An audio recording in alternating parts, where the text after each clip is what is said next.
project is P2P content delivery network. This is the basic web page of the project. Basically, a P2P is it uses the basic traditional CDN uses more bandwidth, and our P2P uses less bandwidth, and therefore less usage of internet to stream the not exactly stream but to deliver the content to the respective peers. Okay. Now I am going to show the setup. Like initially we switched on the mobile data with the hotspot. You can see that there are two devices which is connected. One is pair 1 and another one is pair 2, which is Akash and Teja laptop.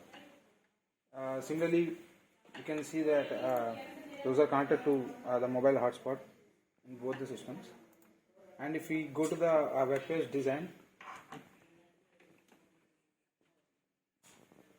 this is the main control panel, which will be giving the video link which is uploaded in the cloud server, and this is the video player, and this is the peer-to-peer mapping chart which we can see when our demo, and this is the graph which shows the download and speed in both HTTP and P2P with respect to, and this is the setup which we done for our project.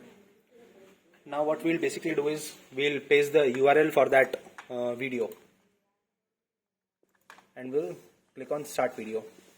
As you can see, click on start video. Yes, as you can see, both for this system this is the peer, and for that system this is the peer. As we know, a peer can act both as a host as well as server as well as a host. So this for this system, that one is the peer. For that system, this one is the peer. As you can see, when the the HTTP is 70% usage of HTTP, traditional HTTP, and P2P is only being used 36% of the time. As you can, let's focus on the graph.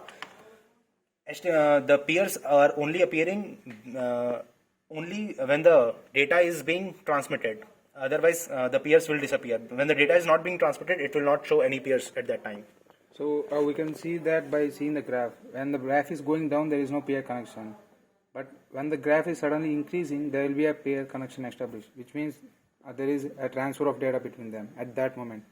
But when we consider a normal HTTP connection, the graph will always constantly increasing. But P2P, this is the advantage.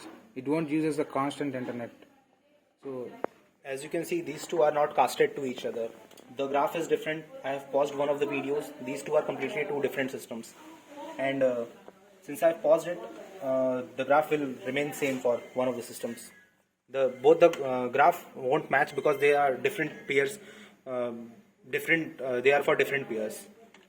Over here you can actually see how much is used for P2P and how much is used for HTTP. Similarly, another peer.